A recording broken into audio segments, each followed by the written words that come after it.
আরো জোরে বলা যাবে না সুবহানাল্লাহ। যেই বেলালের কথা বলেছে জান্নাতের হুজুরদের সরদানি বলছে, হুজুর কোথায় আমি আর কোথায় বেলাল? হুজুর আমার যারা खादिमा জান্নাতে তারা কেউ আবু বকরকে বলো, किसी को सिद्दीक मिली, किसी को उमर फारूक मिली, किसी को उस्मान मिली, किसी को अली मिली और मेरे लिए काला गोलाम।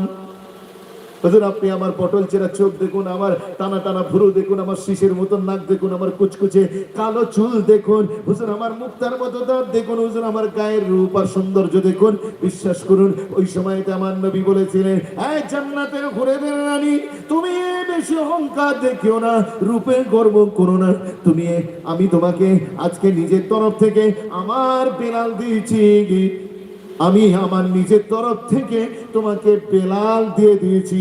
তুমি বেশি রূপের অহংকার করো না, আমি তো আমার নিজের তরফ থেকে তোমাকে বেলাল দিয়ে দিয়েছি। এখন আমাকে দুনিয়ায় গিয়ে আবার বেলালকে জিজ্ঞাসা করতে হবে সে